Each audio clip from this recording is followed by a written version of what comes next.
If you're vulnerable to psychic damage from roguish language, stay away from these gibbering mouths.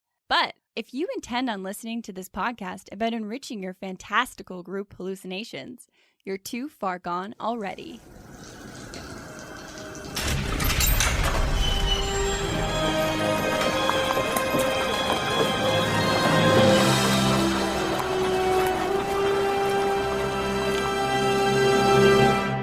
Your next game is going to be full of lovable scamps, and here's why.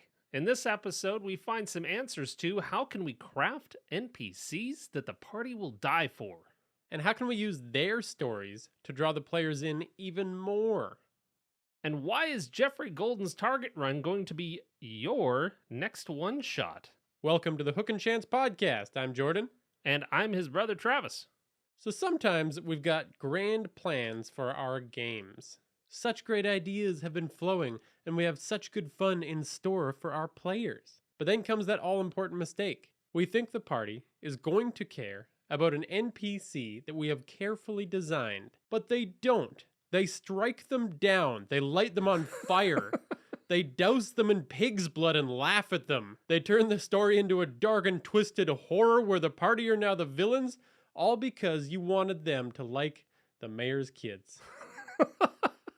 How many campaigns have you DM'd where they carried one of your NPCs?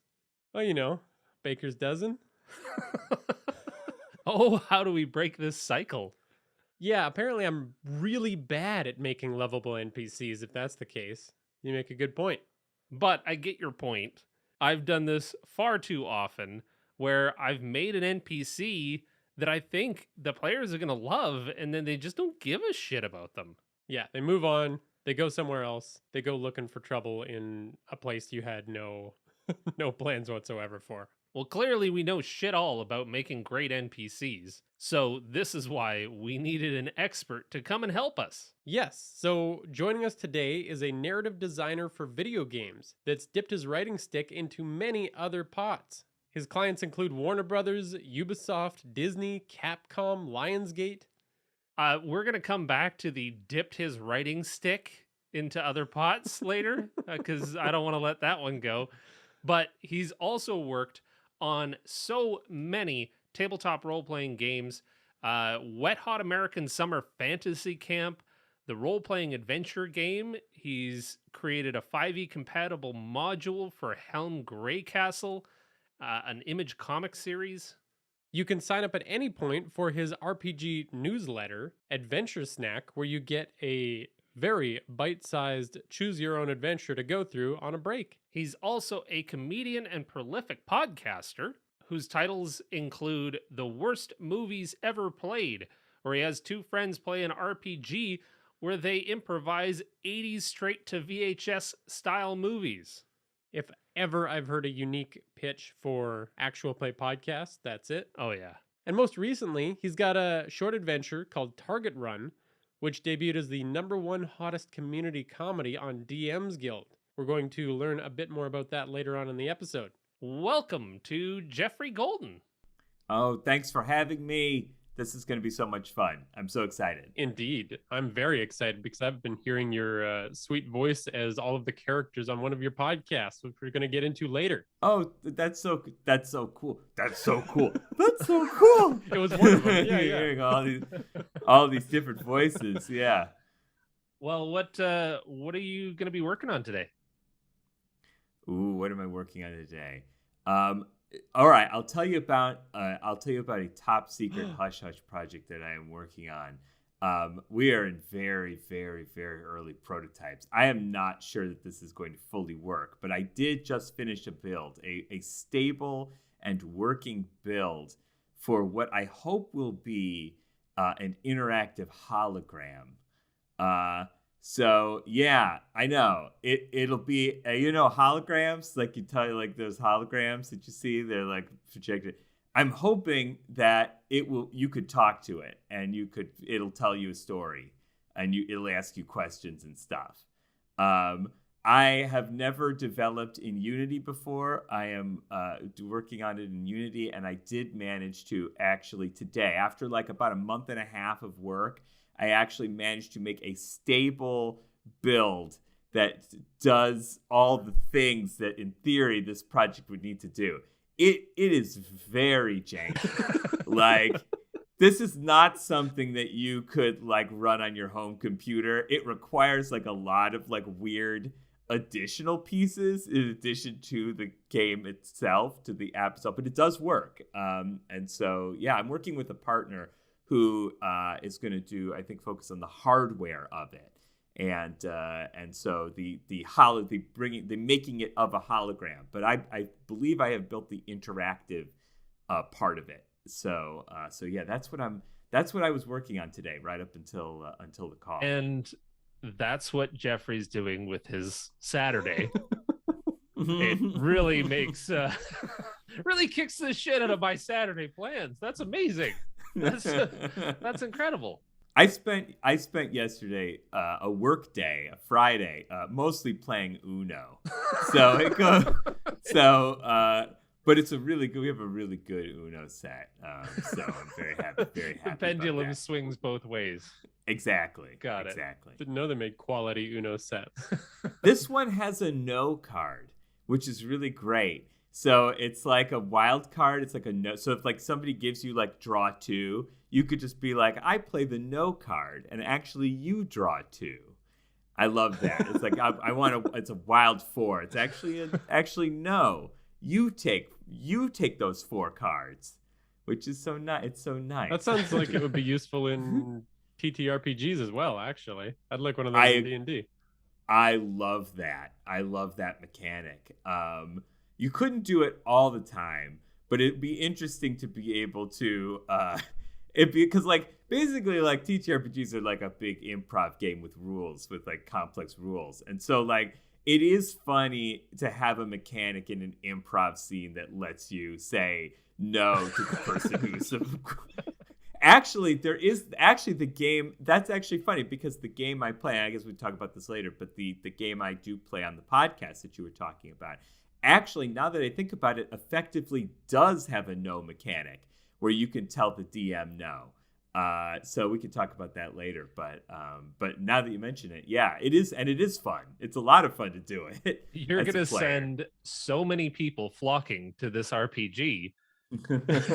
so many D&D players are gonna be like, oh, wait, I can tell my DM no. I need this power. You earn it. It's fascinating. You earn the ability to tell the DM no, and it's so satisfying when you could do it. The manticore crawls out of its cave. No.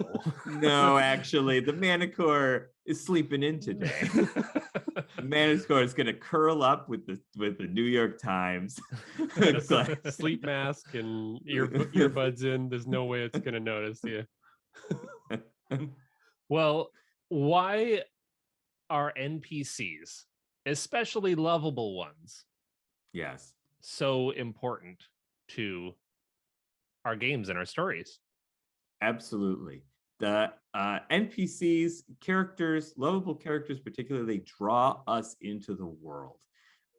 That's what we are trying to achieve as storytellers for the most part. There are exceptions, but for the most part, what most storytellers want is to engross their players or their audience into a world, and having characters that we as viewers, as players, fall in love with.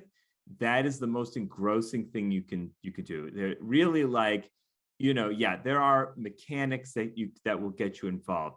If you're making movies, yeah, you can build, beautiful CG sets or whatever, but there's literally nothing more engrossing in a storytelling medium than your player falling in love with your characters.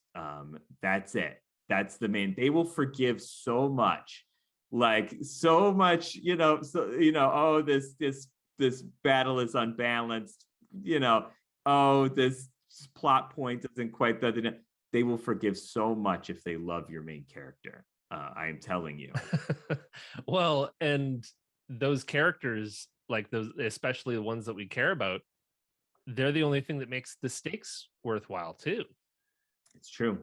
Yeah, 100%.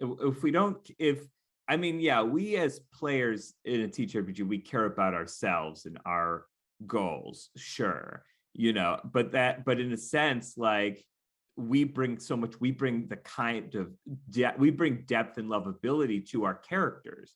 So it's effectively the same thing. It's just you as a DM can do the same trick, in terms of engrossing and in terms of making you care. It's like you can do that as well. And when you do pull off a lovable character as the DM, I find that the players at the table will often, discard everything they cared about before. This is now all they want is to protect this character. We want a human connection with our media. It's part of like what, in my opinion anyway, at least as I see it, like what media is like all about, like fictional media. It's all about like understanding ourselves as people. And the way we understand ourselves is by empathizing and learning about others. And it helps us understand ourselves better and our journey better. And so I agree with you 100%.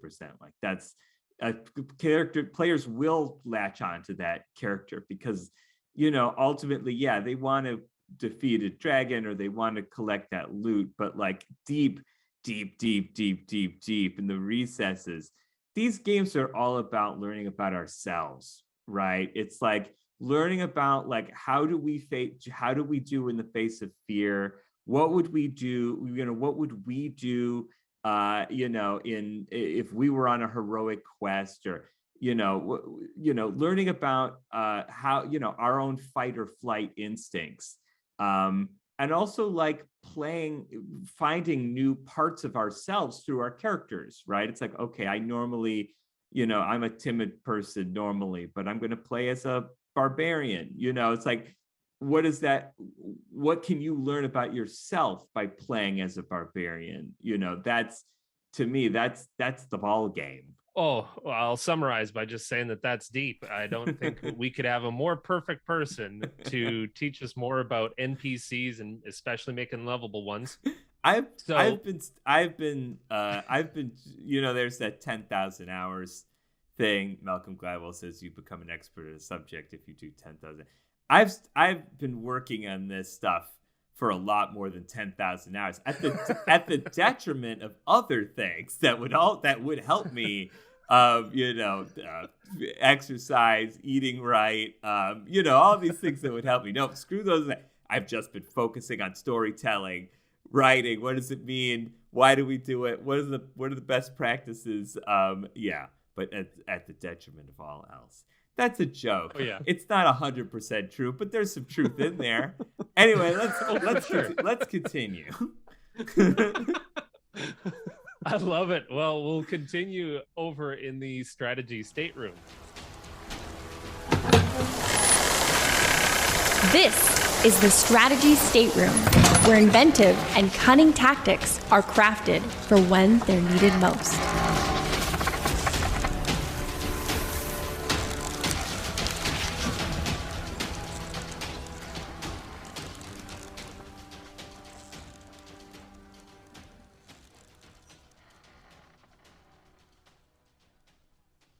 All right. Well, as you know, we're all here to learn about lovable NPCs. So to give this a little bit of structure, we talked to Geoffrey before, and we came up with the 3 things to kind of think about when designing these characters. How you're going to introduce them, how you're going to create their story, and how you're going to create an investment from the players in these characters. So let's start with the introductions. Absolutely. I am happy to. So here's how this is the first thing I do when I'm thinking about a character, is I think about their adjectives. I think about the words that describe this character's personality. And if I'm trying to create a lovable character, I start with positive adjectives. So, okay, let's say we've got a waitress in a tavern who we want these characters to love, right? Here's some positive attributes maybe we might want to assign to this character. Maybe she is quizzical. Maybe she is innocent. Maybe she is silly, playful, easygoing. Just thinking about like some adjectives that will like, oh, I can immediately, these are things. And if there's one that's like particularly strong, that's really good. I generally go with 3 to create a rounded character. I'll generally go with 3. And usually I'll do 2 positive attributes and 1 negative attribute. And the reason is that if I want to create a character that is truly lovable, that character will usually have some kind of flaw. Now, characters that are less lovable tend to have more flaws than positive attributes, right? So if I'm creating a lovable character, I want to use positive attributes, but maybe 1 flaw. Maybe our waitress at the bar is klutzy, or maybe she's a little curt, she could be like one of those New York type, diner waitresses, heart of gold, great conversationalist, but is, maybe a little curt, or maybe, a little impatient or something like that. So thinking about your adjectives, I think is really good. Another way to build a character is to think about somebody who you love in real life. Now, I say this with a big asterisk, right? Whenever you're doing this, you don't want to create somebody who is literally an identical caricature of somebody you and your players know in real life, unless that's like a big fun joke that like everybody's going to be cool with or whatever. But like, I don't encourage people to like make like mocking representations of other people in their role-playing games specifically to hurt people's feelings.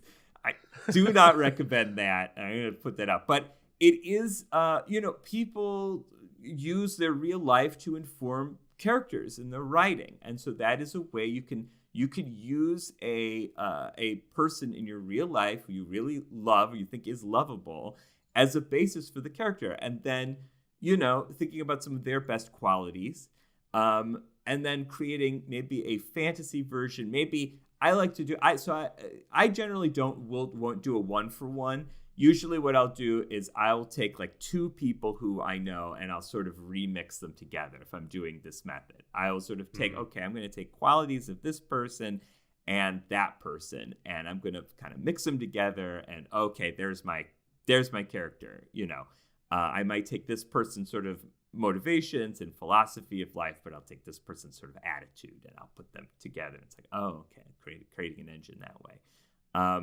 So yeah, that's usually like, it's pretty simple, pretty simple stuff. Now, if you're building, if you're starting out, if you're just starting out, it might be helpful also to use characters from fiction that you like as well. And there's nothing wrong with that. Maybe if you're, selling it, if you're selling your stuff on the DM's Guild or something like that, you may run into copyright problems or whatever if you're using Gandalf, whatever.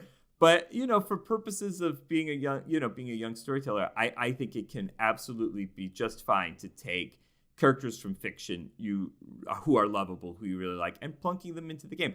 And then what you can do is you could sort of remix them a little bit. You can change them over time, give them your own personal spin, Maybe you want, the most lovable character, to me, like the most lovable character I've experienced in the last 10 years is Steven Universe. I love Steven Universe. I think he's an incredibly strong character. And so, maybe I put Steven Universe in as a wizard or something like that in the game. But maybe I'm thinking, oh, okay, you know what? Like, something that always bothered me about Steven Universe is that, like, he seems really, maybe he's overly innocent for me. It's like, I'm going to create like maybe a more battle-hardened Steven Universe, which they do explore later in the series. But just to the point, it's like, I'm going to create a different take on him, and then create that character, give him a new name, and build a character that way. So there's a lot of ways. There's a lot of ways to build a lovable character. Master. But I think you've touched on a couple of things that are both really important to Jordan and I as well, in that like for instance the adjectives. We've done episodes on creating characters with real depth to them requires creating a character with, say, 5 traits. And when you touch on the 2 good 2 or 3 good ones, 1 kind of neutral trait, 1 bad one, that creates a pretty rounded character. If you want a good villain, then they need to have at least 1 good trait, but maybe 4 bad traits or something like that. And for an NPC, it makes a lot more sense to strip that down to something that's really easy and immediately role playable, which is 3. I can handle 3 mentally. So for side characters, that makes a ton of sense. Absolutely. And when you're doing your character sheet and you're filling out you're doing the traits, you think about those characters. Think about I feel like you're at, how in school you would write, like they teach you how to write essays, and they're like you need to have a topic sentence. Right, your topic sentence basically, and then you break down in the essay. You break down that topic sentence into paragraphs of like, okay, here's my first point that emphasizes my topic sentence. Here's the second that confirms it. Here's the third.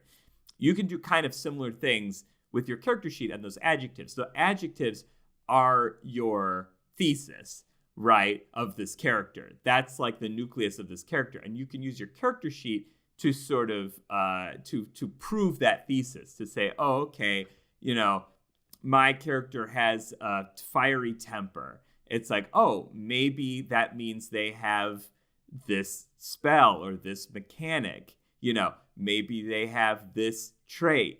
So like you can sort of build the character structurally from that nucleus. So your next step is you want to typically try to create their story. So yes. Let's explore that a little bit more. Absolutely. Well, I think, I love D&D. I think it's a great game. But I think one of the things I would change, if I could wave a magic wand and change about character sheets, is I feel like the way that they, with the traits system that they have for creating characters it encourages people to think only in terms of a character's backstory. And listen, lore is important. I think it's absolutely important to understand a character and where they are from. But I feel like people get bogged down in their lore. Players and DMs get bogged down in their lore, and they feel that the lore is the character, that their backstory is the character. And I disagree with that. I think you can find a character in their lore, but I don't think that necessarily the things they did in the past necessarily tells you who that person is in the present, right? From the standpoint of like of personality, right? Like read somebody's, like go ahead and try like reading a celebrity's like Wikipedia page, right? Like that's lore. Right, that tells you like it's like, okay, when they were 18, they went to this college, they came out, they went to Juilliard to study acting, they came out, they struggled for a while, but eventually they got their big break in this horror movie. It's like, okay, well, maybe I can draw persistence from that, but not necessarily. It might be that that person's big break was through nepotism or whatever. So I really don't know much about that character through that backstory. Now, when you're designing lore, this is why I like to start with adjectives first, because when I write lore, I use the lore like an essay to go back to those main adjectives, to be like, okay, how did that person become easygoing? Was that person always easygoing? Like, what things happened in that person's life to become playful? Were their parents playful? did they learn to be playful? Like, so to me, it's like using their backstory to reinforce their character traits, then tells me more about their character, right? As opposed to just writing things that say, this is this character's flaw. It's like, okay, like, yeah, that could tell me something, that could in theory tell me something about that person's character, but it also might not. It also might be confusing, right? It's like their flaw is I can't, my fingers are so sticky whenever I'm in a shop, I always, pick out, whatever items are on the shelf for myself. It's like, well, okay, that person is a thief. Like, got it. That certainly can be a flaw. Like, but why is that person a thief? Right? That's character. Like, answering that question is character. So, that person might be desperate, right? Or that person might get a thrill from stealing, right? That person might steal because of the anarchy of it. They like to steal and then like show the shopkeeper, I got this thing, and then run out, right? Like, there's a lot of reasons that a person might be a thief. So if that's their flaw, like, again, thinking about like, what is that like negative trait that like leads a person to steal, Personally, I think stealing is a positive trait. I think it's really cool to steal. Anarchy, it's fun. It's fun. It's a good time.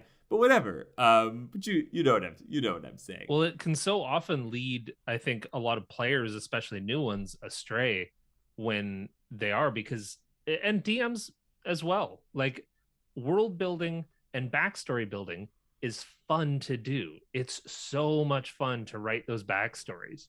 But when you do the backstory or the world building before you've done the traits, then you kind of finish your backstory and you go, okay, that's done. I've got a character now. But then you kind of find out that they're a little bit hollow afterwards, and you're like, what is it that's missing? I got distracted with the backstory that I didn't figure out those traits. If you find that your players aren't interested in your lore and your characters' backstories, that might be one of the reasons. Is it may, we were talking earlier about people playing these types of games to learn things about themselves and to learn things about the human condition, right? If that backstory doesn't tell me anything about myself or about like how a person can be, it may not read as interesting. It may just read as like a bunch of quests and a bunch of details, right, to a story. Mm-hmm. But we want that humanity. That's what's so good, right? It's like, everybody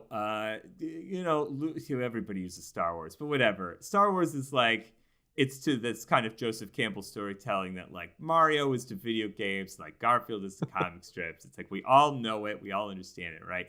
Luke is a farm boy who wants nothing more than action, right? He's an innocent young kid who's bored in his hometown, who wants to live a life of action. And who can't relate to that? That sort of, that pluckiness, that need, the desire to grow into something better. And over the course of the series, what's great about it is that he learns that, like, yeah, at first, in the first movie, he gets exactly what he wishes for, and it's a lot of fun, and it's a good time. And then in the second movie, he starts to realize that maybe he was way over his head with this. Maybe it would have been better to be a farm boy. Maybe it would have been better to look after his aunt and uncle's farm and be there to protect them from the stormtroopers, asshole. You ever think of that? Going off with your friends to hang out in their hookah lounge or whatever in that deleted scene? Following a mysterious old desert man. Right, yeah. This is where the action is. I'm going to follow this creepy old man. Follow the creep, the desert creep. So yeah. Anyway, that's a fun tangent, but yeah, that's the thing, right? That drive, that emotional drive at the center is what will hook your players. So lore is important. And here's something else that's lore is really, I think, really comes in handy with, and that is talking about a character's weakness, right? Like understanding a character's vulnerability is really important, because you as a DM can use that with your characters, because if your NPCs can overcome their weakness or can challenge their weaknesses, oh, there's nothing that your players will want to see more than a lovable NPC overcoming their weaknesses and achieving, being able to achieve their goals. That is gripping. That is some awesome stuff. If you could do it. And so lore, that's where you learn about weaknesses, and like flaw on the character sheet and the traits, like that can be a weakness, you know.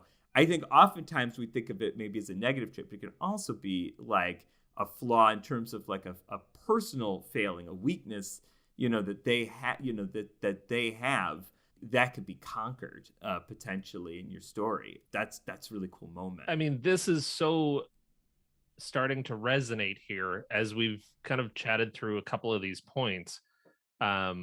You've got like the typical approach is, I want to create this rogue. I'm going to write this like 10-page backstory about how they abandoned their friend. And that's why I'm going to play this like kind of haunted character. You start with that. I want to play a haunted character. I want to play a challenged character. Cool. Okay. That's really motivating. Now I'm going to create a little bit of a lore around why will they abandon their friend. That's why they're haunted. And now all of a sudden, when they don't abandon the party in the time of need, that has shown some growth. As soon as an NPC or a character overcomes something that you know has been an established struggle for them, now all of a sudden you're endeared to them. You're like, wow, you can do it. I believe in you. And then if they have missteps in the future, then you feel that pain. And if they have future successes, you're like, yes, I'm celebrating for you. Like that draws you in so deep. You were talking about haunted characters. I agree 100% with what you're saying. You're talking about haunted characters. One of the first times I experienced exactly what you're talking about was with the old X-Men, the animated series cartoon. And my favorite moment, some of my favorite moments in X-Men, the animated series, are with Wolverine and Jubilee, right? Wolverine is this haunted character, right? He's a gruff guy. He's super tough. You know, tough as nails. He won't let anybody in until he meets Jubilee as a sort of a surrogate daughter figure. And there are moments where he lets his guard down and he grows a little bit and learns that like he maybe needs to let people in, friends in and stuff in order to help him. And like that I think is really smart, because you can play a character like that. There's a lot of characters like that in Western fiction, of like loners, you know, rugged, do-it-yourself loners, tough as nails, whatever. But the interesting thing is when it's like, okay, like, yes, that is something we as Americans like are interested in. That we are interested in that archetype. You know, clearly our fiction like supports that. You know, yes, we do love it in Westerns. We love it in all manners of media.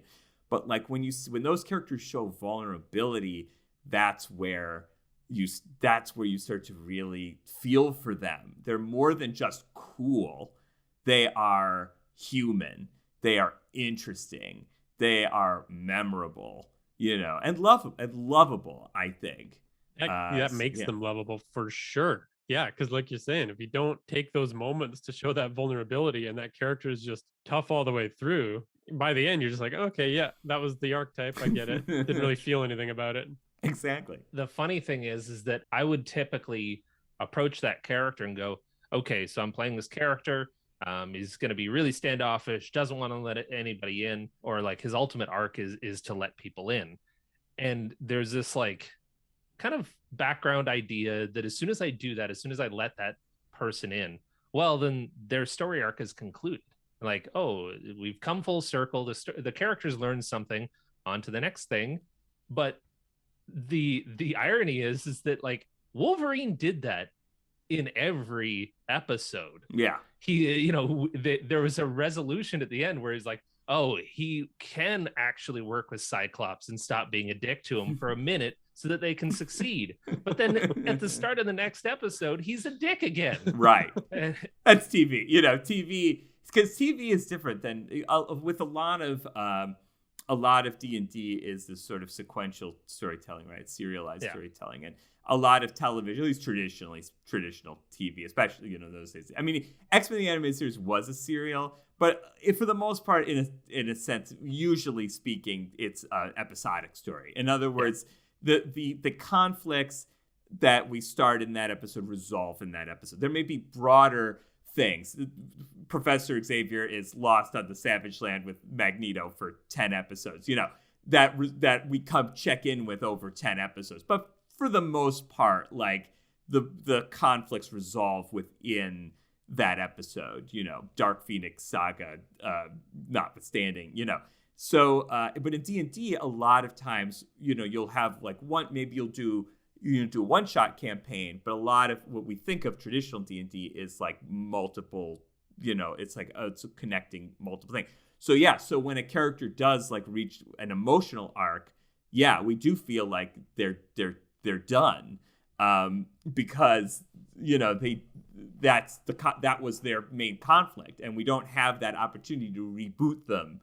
Like in TV, that sort of that understanding that, okay, this character might be, but that being said, people have emotional realizations all the time without necessarily changing their whole personality. That is true. That is something about episodic storytelling that is true, right? It's like people often have little breakthroughs as opposed to major breakthroughs, right? It's hard for us, I think, as people to see the forest for the trees of our own personalities. But like when presented with something that we have done wrong, we can sometimes hopefully come to the conclusion that we did something wrong and then grow from that, without necessarily being like, oh, am I always an asshole? But maybe it's like, I need to, I should listen a little bit more in meetings, when people are talking. I shouldn't talk over them so much. That's like a little bit of growth as opposed to a lot of growth. So it depends on the type of storytelling that you're doing in your campaign. I think when applying it to NPCs, it works a lot. Like you don't really have to think too much about the next arc with a lovable sidekick for your party. Like once they have that celebration moment that they broke through, they're gonna, correct me if I'm wrong, but they're gonna love that character forever, right? Every time they show up, they'll just be like, yes, you're back. I don't need you to grow anymore. You're good. Yeah, they may, this is the kind of thing where your players become your audience in that sense. And you have to sort of judge for yourself.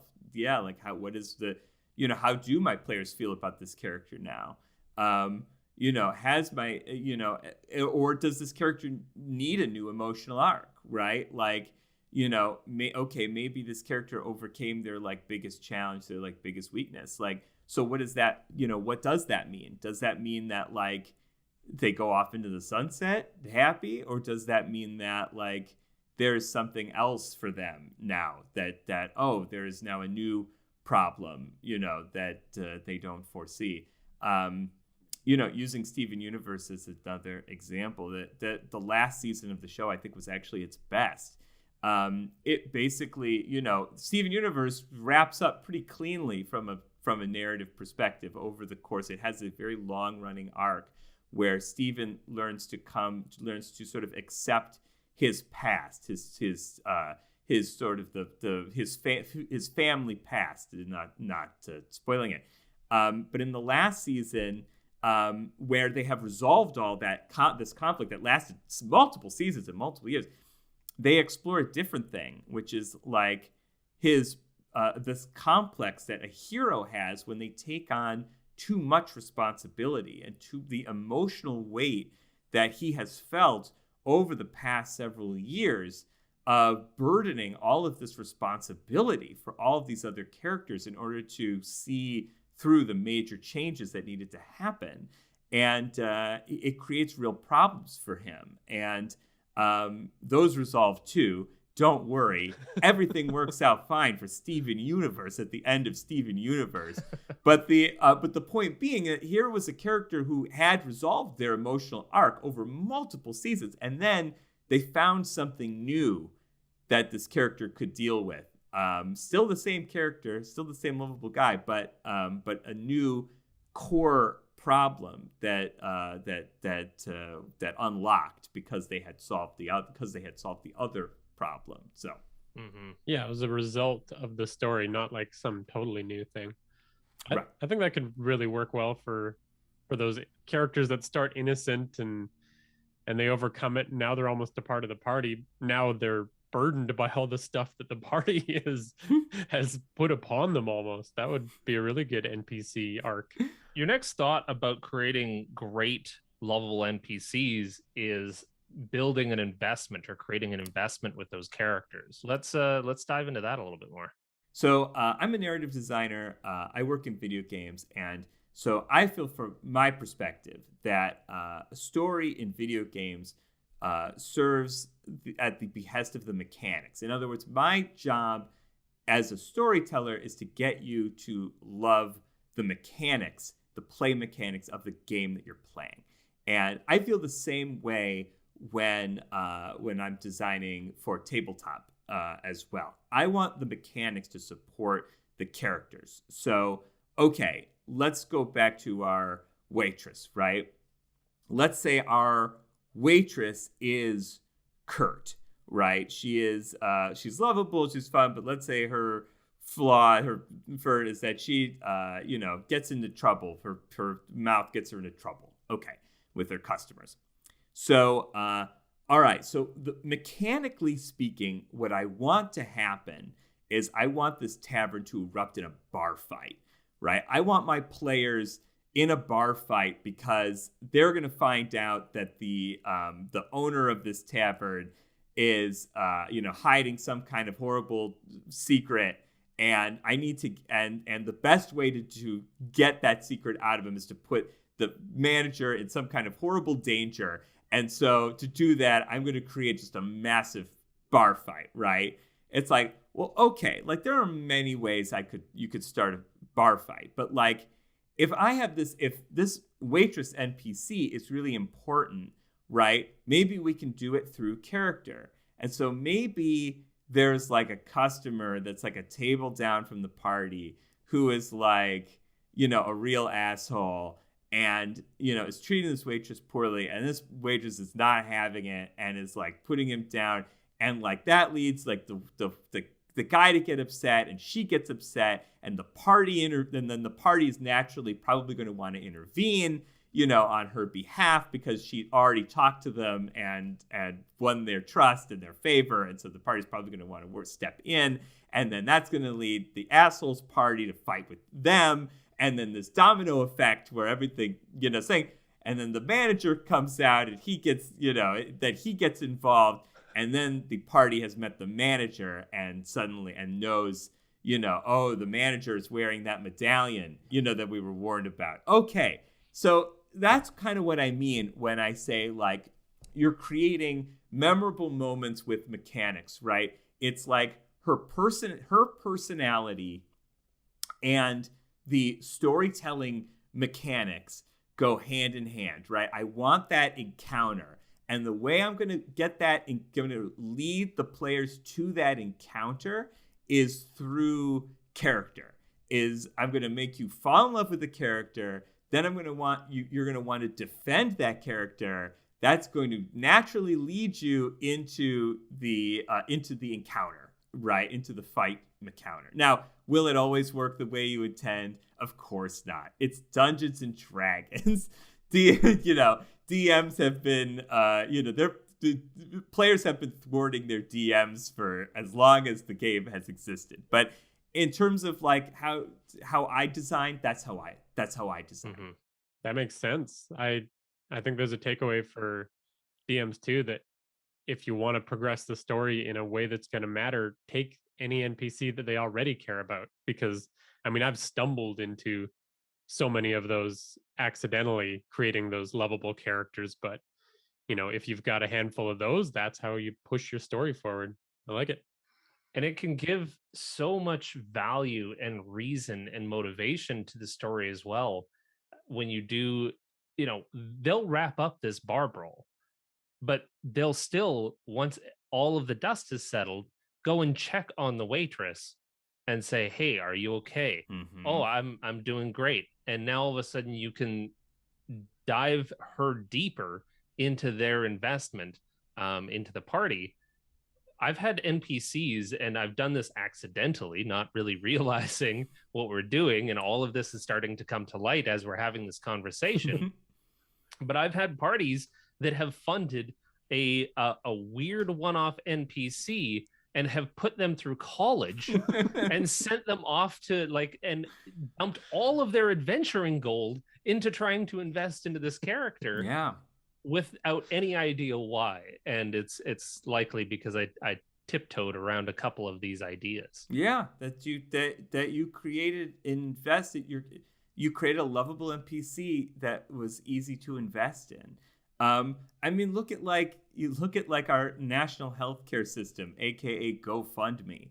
This is literally what GoFundMe is. It is introducing a human to you. Why do I care about this human? Well, this person is a caring, compassionate, person in their community who and they need help, and their heart surgery is not covered by their insurance, and they work in the games industry, so God love them. They don't have the health care, and they really need our help right now. And yeah, you're gonna throw money at that because you immediately, I understand the traits about that person, their perseverance, their creativity, their caring. I understand they need our help. They need my assistance right now. And I, as a fellow human, can relate to that. Even if I have health insurance, I've gone to the hospital. I've had issues with my health before, and I know how trying, or my family did. I know how trying that could be, and so I want to invest in their story, right? In their health as a good person, but also in their story, because I want that story to have a good ending, because that's what I want for myself. Right. And that's what I want for the people who I love and I care about. I want them to come out well. And so that's what we're doing as storytellers. Right. Yeah, that's powerful. Yeah. I mean, the takeaway being write your NPCs like you're writing a GoFundMe is an interesting place to land on this one. It is, but in terms of help, yeah, because it's exactly what you're talking about. They want to put that character through college. That's the power of human based storytelling, is emotional based storytelling. That's what we're tapping into, right? That's what we want. That's what we want for our that's what we want for our players, is to have that emotional engagement. Right? Because if they're not emotionally engaged, we can tell, right? If they're not emotionally engaged, there's a controversy. If you say people are looking at their phone, well, people can be looking at their phone for many reasons. There's a lot of different reasons people could be looking at their phone. It doesn't, not necessarily indicative, but it might be if your players look bored, if your players are, having side conversations, if your players are watching a sports, they're watching some sport on the TV, they may not be emotionally engaged.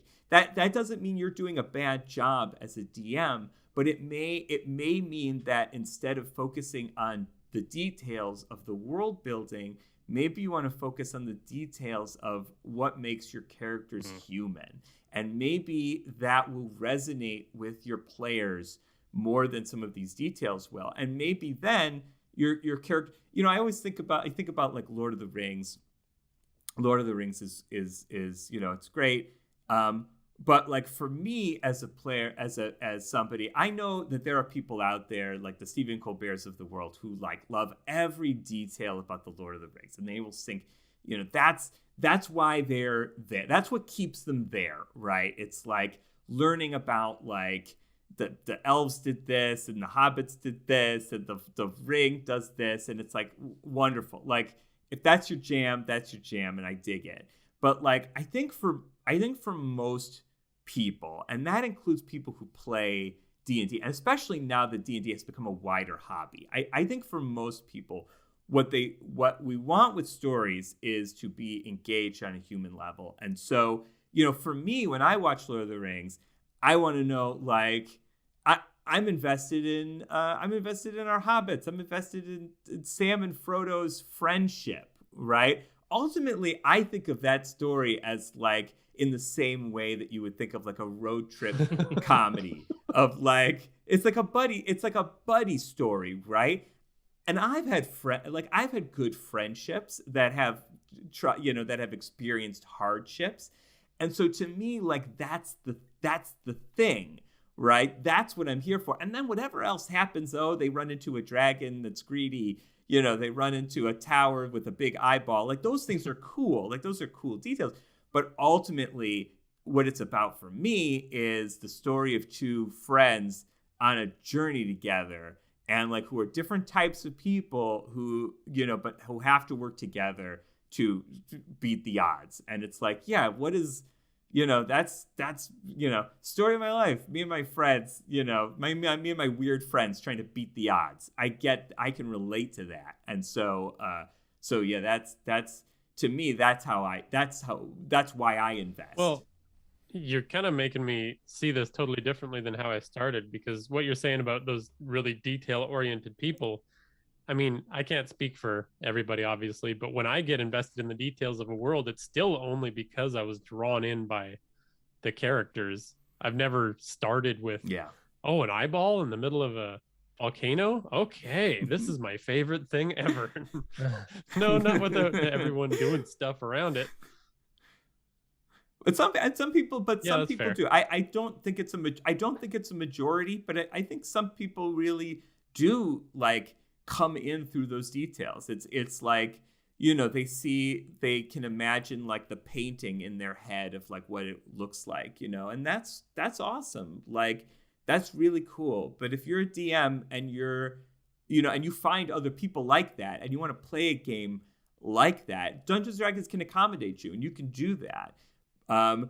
For me though, I'm with you. I need that like emotional hook. I need those like that character-based storytelling at the center of the piece. And then any world building around it will be awesome. Like it will like amplify all those details, like are so much more interesting to me. I think that's the shift that I've gone through in this conversation, is thinking that we were talking about adding something to your game and going to, this is where I'm going to start my game. This is the core of it, and everything else will branch off from here.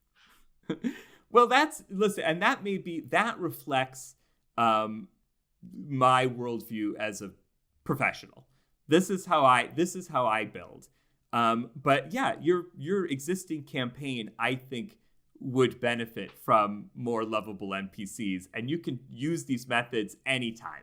You don't have to start here. You don't have to be like, oh no, I'm too detail oriented. Crumple, crumple, crumple. We're starting over again. You can infuse this type of storytelling anytime you want to. Like it doesn't have to start from the beginning. But for me, I always start from this place, which is interesting because as a narrative designer in the video game space, this is almost never the case. So for, when you come into a game project, almost always there's something called a vertical slice that is done prior to a storyteller being hired. So in other words, a vertical slice is like mechanics. It's like a bit of, it's like setting. It's like a little bit of character. It's like models, basically. It's like, they've already done some of the world building. They've already done some details when I come into a project. That's not generally what I'm bringing. What I'm bringing is the emotion, the heart, the story, and I'll also add lore. Like I'll also world build, because they haven't done that much world building at the beginning of the stage, but they've done some. They usually have done a little bit, and so you're not coming in and they're like, you know, they're not saying what is this game? Yeah.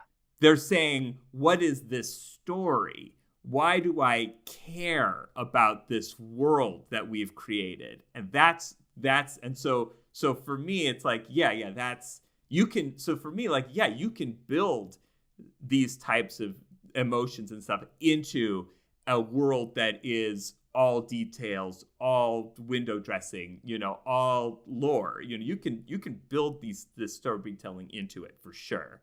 I feel like it's almost a great challenge for DMs to start with those traits and see which ones the players bite at. Before, even investing in the next piece, maybe having some loose ideas. But that is absolutely fascinating to me, in that if I just lean on some of these attributes and some of these adjectives and traits, then I can see which ones of the players they kind of jump at and go, okay, so now I can create their story. Now I can give them a little bit of backstory, maybe even model it after one of the other players at the table, because I know that their backstory, so maybe they have a similar one. And now all of a sudden they're going to invest it a little bit more. And then my next ask is simply where I want the story to go next. Oh, I actually, there was this temple that I'd heard about that my uncle always talked about. Well, that's actually the temple that we were thinking. And now all of a sudden you've got all of the pieces that you need to push the story directly where you want it to go, and not have to feel like you're always this rudderless ship following the whims of these players and wherever the hell they want to go. Absolutely. You can definitely use emotional storytelling to guide the players for sure, in ways that, the reason that players might be trying to guide the storytelling is from you as the DM, is that they may want that emotional story. They may be looking for it. And so that may be the pushback that you're getting. They may not realize that's what they're doing, but they may, want. And by the way, I love the we're from the same hometown trope. It's like always leads to like the best conversations. It's just in real life, but I also think in a fantasy world too, because it's really funny to mirror that. It's like, oh my God, you're from Dragontown. Like, I'm from Dragontown. Watch out for the fire well. They both say at the same time, and it's like, oh yeah, I love. It's so good. Like, you immediately are bonded with the stranger if you're from the same hometown. It's very funny, and it's a great it's a great device for sure. Love it. Well, you alluded to some really amazing experiences and professional projects that you've worked on. I would love to hear more about those, but to do that, I think we should probably pop over to the Heroes stage and continue the conversation there. The Heroes stage. This is the Heroes stage, where fantastic folk have a spotlight turned to them to tell the tales of their adventurous lives.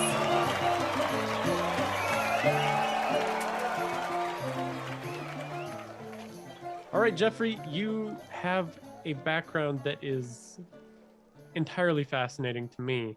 But I think first, I need to know what makes you the type of person that creates the stories and fun that you do. You mentioned that one term to describe you could be obsessed about storytelling to the detriment to your other life skills. So what makes you chase this path so fervently? Oh, I have always, I can't even explain it. It has literally been since I was a child. I have wanted to be a storyteller. You'd have these different units in elementary school, and I would always get stuck in the storytelling ones, or the ones that were about creative writing. I remember we did a unit on, I think it was third grade, about like advertising, and we were tasked to come up with like our own like commercial. Like, we were supposed to write like our own TV commercial. and like everybody, wrote their commercial. I ended up writing like 12, 13, 15 commercials. I loved it. And I would just turn them in, and my teacher just encouraged it. It was just like, yeah, keep going. So it has literally, as far back as I can remember, I have loved I made comics. I wrote short stories.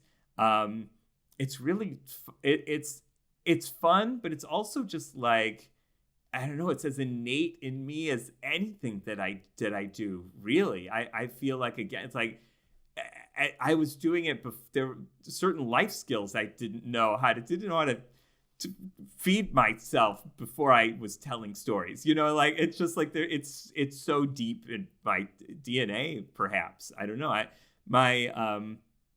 come from a very creative family, so that may be part of it too. They're very encouraging in terms of my creative pursuits, and they all pursue creative professions. So yeah, probably it also might be learned behavior as well. And how would you say you got your start on this career path? So in terms of game writing, I would say entirely by accident.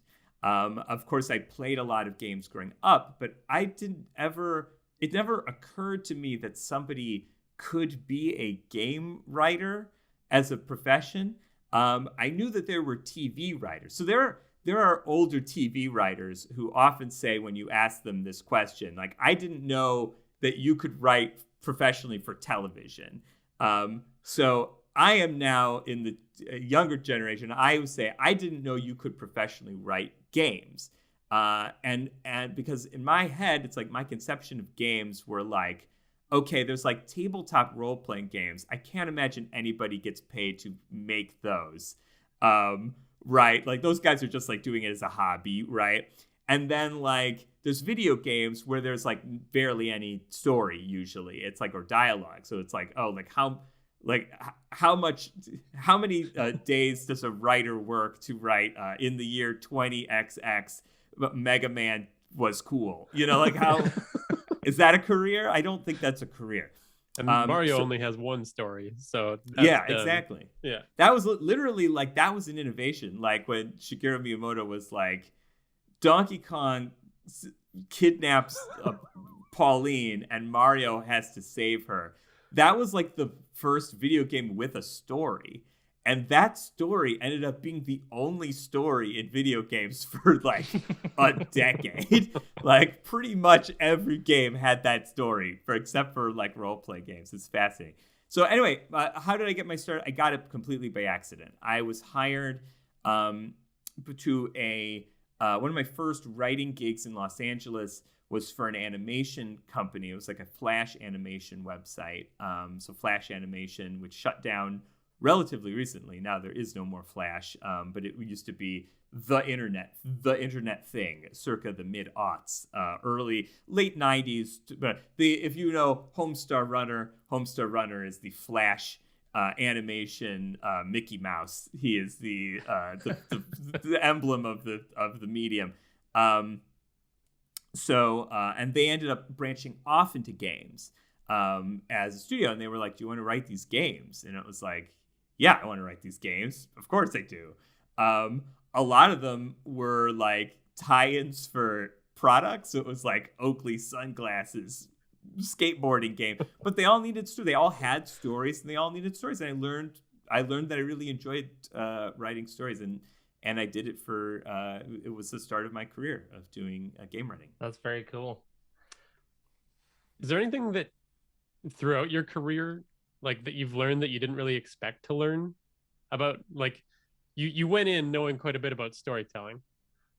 So like, what are some of the biggest like developments that came throughout your career?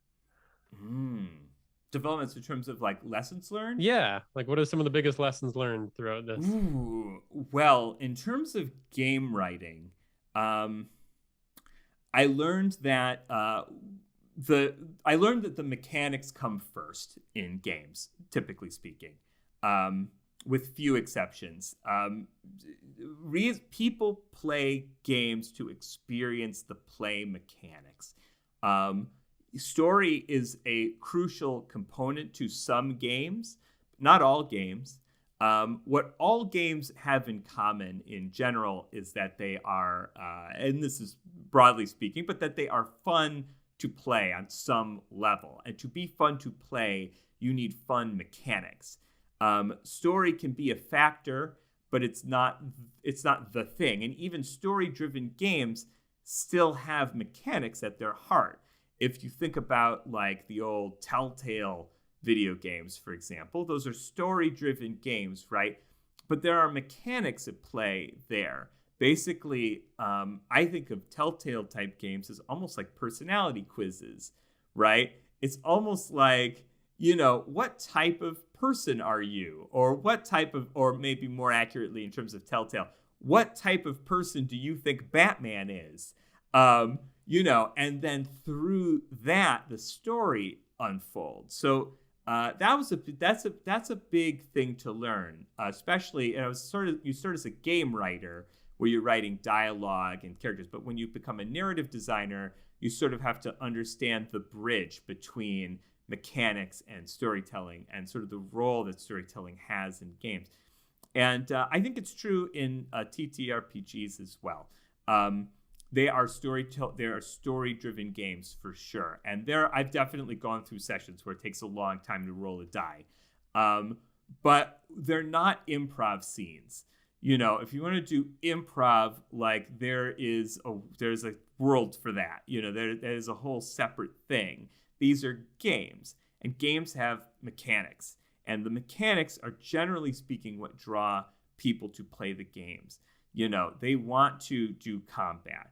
They want to do dice rolls to see if they can they want to do crazy things, and they want those dice, they want to maximize their dice rolls in order to be able to do those crazy things. And those are all the mechanics, I would say that is like key learning numero uno, in terms of my storytelling in games career. I would say put that right at the top.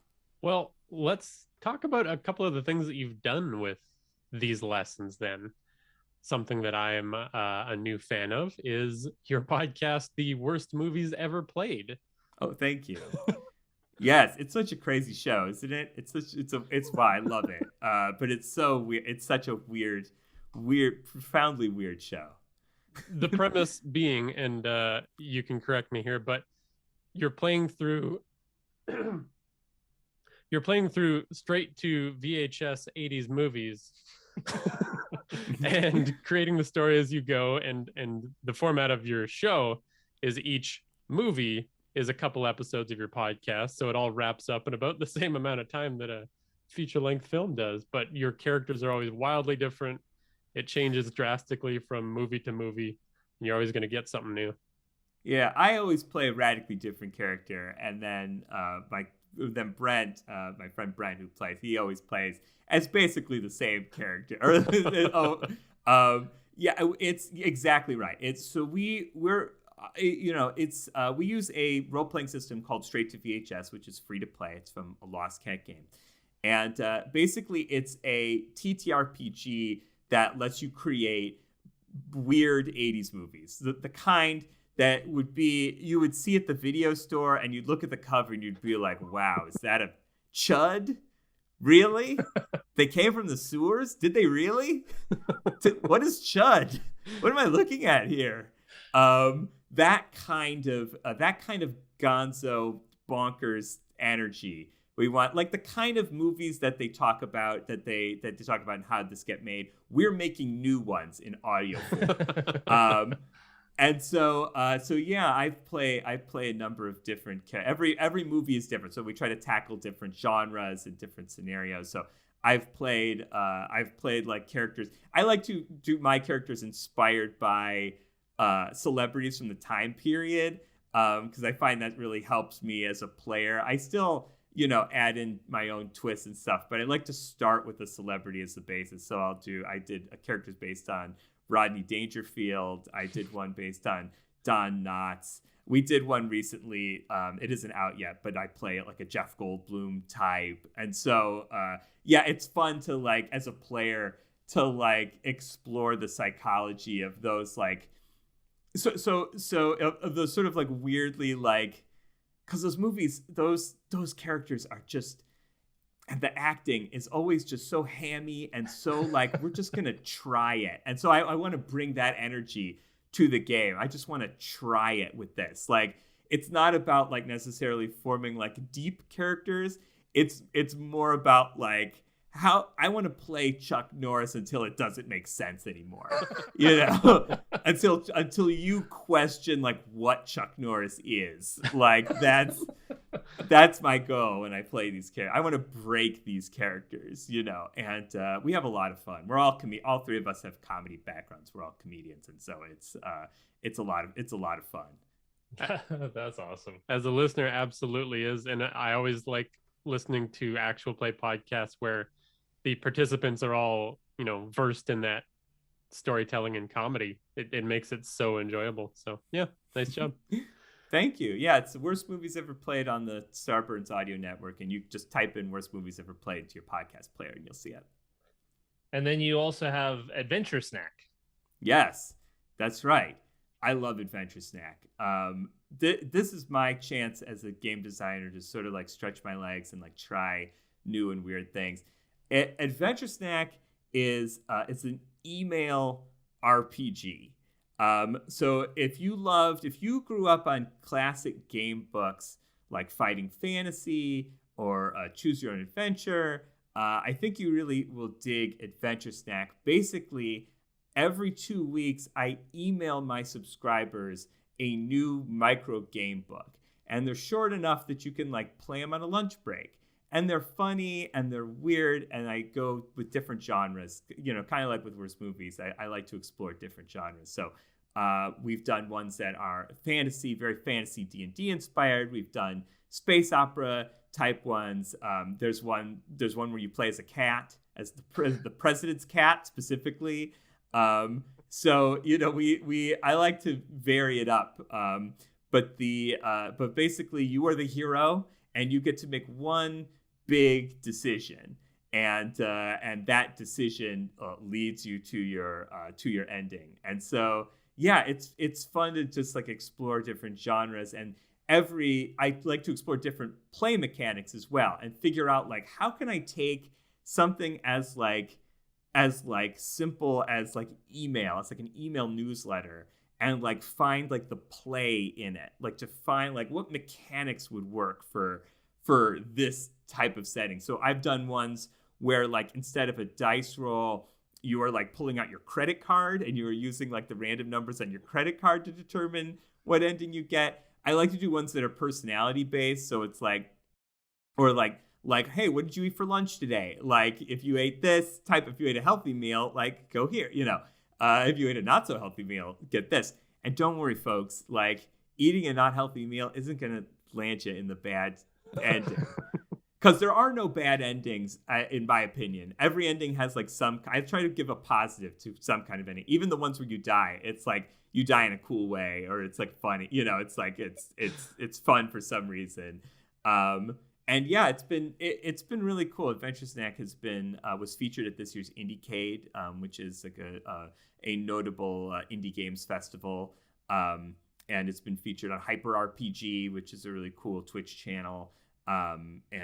Substack, who hosts it, the newsletter host, they've featured it a couple times on their platform. So it's really fun. It's really cool. Yeah, I really dig it. It's a nice little mental break. Congrats on all the recognition for it. That's awesome. Oh, thank you. I enjoy the wild mechanics as well. One, I believe, instructed me to shoot hoops at the garbage can in the room and tell you how many I got in. So I like that. And then the titles themselves will draw you in, because some of my top picks are things like "Don't sit on evil furniture" or "Convince a robot to buy you beer." Like, yeah, of course I want to do that. Let's get into it. Absolutely. Yeah. I learned early on that like the punchier the title, like the more people respond to it. You got to get them to open those, emails. Yeah. Your current project though. Yes. So Target Run is out now. It's available. It's amazing. Absolutely. Oh, thank you. Can you give us just a quick overview of what Target Run is all about? Absolutely. Target Run is a D&D adventure that you could find on the DM's Guild. It's a one-shot adventure, and it is a sports comedy inspired by movies like Caddyshack and The Mighty Ducks.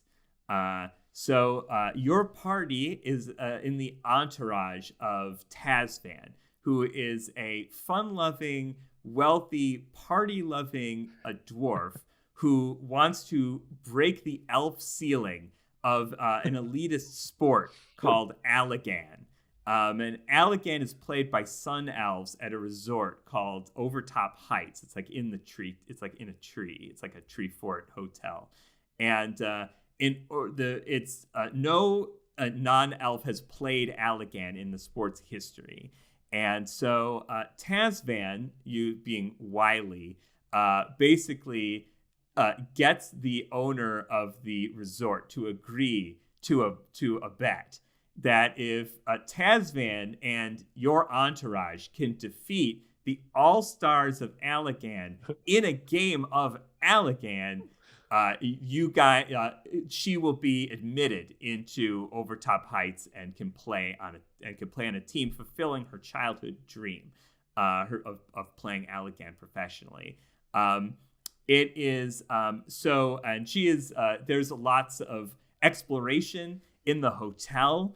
There is non-lethal combat by way of this sport, Allegan, which, by the way, you can take it out of the module and you can play it. It's a team archery sport. It has elements of archery, laser tag, and hockey all put together.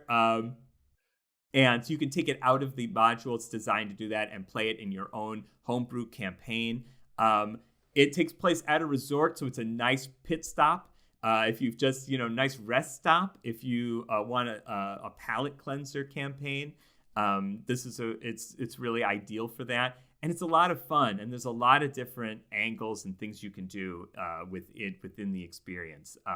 But yeah, you're definitely going to you are the slobs. You're definitely going to want to stick it to the snooty Allegan playing sun elves. You're going to want to show them who's boss. Believe you me, by the end of it. And of course, if you're going to stick this into your regular campaign, you need a lovable NPC to try to draw your characters in and get them invested in toppling the sun elves. That's right. Yeah, that's exactly right. That's Tazvan. And she's very much designed to be a lovable NPC. There's no question about that. She is, I would say she's part Rodney Dangerfield in Caddyshack, part Emma Stone in Easy A. She is, she is funny. She's quick-witted. She is smart. But she's also like, she likes to joke around. And for a party with a sense of humor, they're gonna love Tazvan. She's these sun elves cannot they cannot take her. They cannot stand her. She's designed to grate on your enemies, but she's designed you are definitely going to enjoy hanging out with her. And she's also very wealthy, and she tips really well. So even if your party is just in it for the gold, you're gonna have a good time just hanging around her. It's gonna be like an Entourage, HBO Entourage sort of type situation, And I gotta say, I really like the way you design the NPCs in this, because, if you're listening and you're wondering how you're gonna portray all that, well, Tazvan has an ideal. I don't know. Is it okay if I share this, Geoffrey? Yeah. Please get it out. Let's talk. Let's talk it through. Well, yeah, because her ideal is, I want to be an Allegan legend. I can't go back to the mines. I'm allergic to hard work. That says so much more about her character than the typical ideal does. And these are peppered all throughout with every NPC. So I just appreciate how you design them like that. Oh, thank you. Yeah, exactly. It's all about those. It's all about those adjectives. And I think I actually even list the adjectives in I don't know if it's on her character sheet. I think it's within the body, within the module. But I definitely go through and talk about it in terms of her character, so that the DM will understand how to play her. And I think she's just a fun character to play.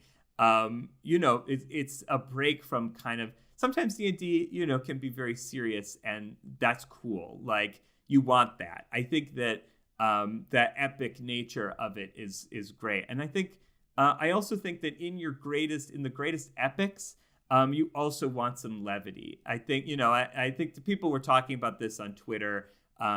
Somebody referred to Dune as humorless, and then another person was like, it's like, well, does every movie have to be the Marvel Cinematic Universe with like reference with like jokes and stuff like that? And it's like, well, no, like not every epic needs jokes. But I do think that like part of the fun of world building is finding the humanity in your worlds. And I think worlds often aren't completely always serious. The world, even harsh and sad places, find humor in them, because that's part of the human condition, is to try to find humor. Even when you're in the foxholes in the war, those were serious times, but they still were able to joke with each other. They had to. There's they had to find dark humor in that, in those tough times. So, that's what I bring that's what I bring. I'm bringing some humor and some levity to the campaign. And for those whose campaigns are already humorous and fun, first of all, God bless you. I love you. I want to be at your table. That's the kind I like to play. And second of all, this will fit right. This will absolutely fit right in tonally with what you're doing. Yeah. Yeah, you definitely need those emotional breaks from the serious toned campaigns. What else are you working on? Like, what's next for you? It's actually an interesting question, because so professionally speaking, I just released a Disney game. If you like a Disney mobile game, so if you like sort of fun and cute and silly sort of Disney games, you can get Disney Wonderful Worlds on mobile through Ludia and Jam Cities, the publishers, and I wrote the Toy Story Land. So I wrote we're talking Woody, we're talking Jesse, we're talking Forky. Actually, I think my Forky came out the best. I think the Forky stuff. That's fun if you like a match 3 puzzle or something to do while you're on the toilet. I find them to be very nice for that. In terms of like personal projects,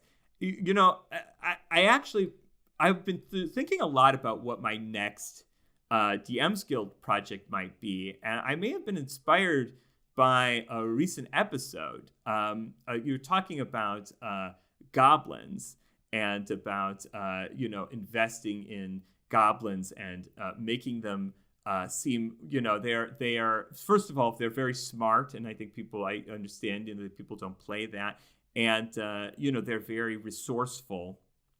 And I think you were thinking of goblins by way of The Hills Have Eyes, but to me, I thought of Gremlins. Yeah. That's what I thought of, because that movie when I was a kid was legitimately scary, but they were also like very resourceful and like very good at like at swarming, and also like really clever. And so so I don't know. What do you guys? I want to pitch you guys. What do you guys think of a module, of an adventure module that sort of uses goblins, as sort of inspired by the tone of Gremlins? I think that needs to exist yesterday. Well, maybe that'll be my next. Maybe that'll be my next project. Then I'm seriously considering it. Well, that's tremendous. I think there's so much there to inspire a great campaign, because those movies were amazing, and they had that tone, and I could already see it. You could create so many different types of goblins with their each unique kind of personalities. Oh, well, save it for the sequel to this module, I guess, right? I guess if we're going in proper Gremlins order, they've got to take the serum in the second one. Yes. But we can have vegetable goblin, we can have sexy goblin. I love it. I'm a huge fan of this. I'll tell you what, hey man, and I'll throw it to your listeners too. I'm on the Hook and Chance Discord. I'm on Twitter at Geoffrey Golden, spelled GeoffreyGolden. Let me know. I'm curious.